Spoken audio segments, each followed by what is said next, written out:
1970 থেকে 80 দশকে জাপানের রাস্তায় একটা আতঙ্কের ছায়া নেমে আসে।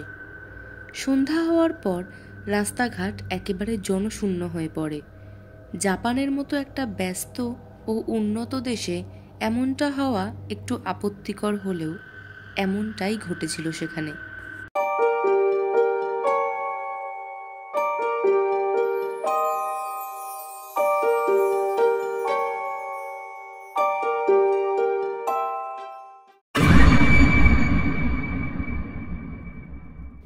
কুচিসাকে ওনা নামের এক অতৃপ্ত আত্মা জাপানের মানুষের ওপর অভিশাপ হয়ে নেমে এসেছিল।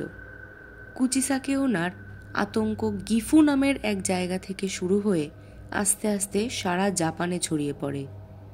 কুচিসাকে ওনা মূলত অল্প বয়সের ছেলে মেয়েদের ওপরে বেশি আক্রমণ করত। তার আক্রমণের ধরনটাও একটু অন্যরকম ছিল। সে একটি সার্জিক্যাল মাস্ক পরে ও হাতে একটা কাঁচি নিয়ে পথ চলতি মানুষদের সামনে এসে উপস্থিত হতো।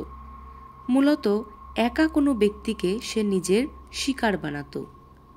পথ চলতি ব্যক্তির সামনে এসে সে একটা প্রশ্ন করত, আমি কি দেখতে সুন্দর? কেউ যদি তার কথার কোনো উত্তর না দিয়ে চলে যেত তাহলে তাকে সে কাঁচি দিয়ে কুপিয়ে মেরে ফেলত। আর যদি কেউ বলতো হ্যাঁ তুমি সুন্দর, তাহলে সে তার মুখ থেকে সার্জিক্যাল মাস্কটা খুলে ফেলত। মাস্কটা খোলার পর তার বিভৎস রূপ দেখে সামনে থাকা ব্যক্তির পায়ের তলা থেকে মাটি সরে যেত, কারণ তার মুখের এক পাশ থেকে আরেক পাশ পর্যন্ত কাটা, এবং কাটা মুখ থেকে বেরোচ্ছে অনর্গল রক্ত। আপনারাই ভাবুন, আপনাদের সামনে যদি এমন একজন চলে আসে আপনারা কি করবেন? যাই হোক, মাস্কটা খোলার পর সে আবার প্রশ্ন করত, আমি কি এখনও দেখতে সুন্দর?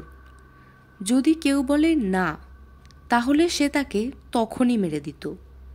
আর যদি কেউ বলতো হ্যাঁ তুমি সুন্দর, তাহলে সে তার হাতে থাকা কাঁচিটা দিয়ে সামনের ব্যক্তির মুখ এক পাশ থেকে আরেক পাশ কেটে দিত। এতে রক্তপাতের ফলে সেই ব্যক্তিও মারা যেত। অর্থাৎ উত্তর যাই দিক না কেন, মরতে তাকে হবেই।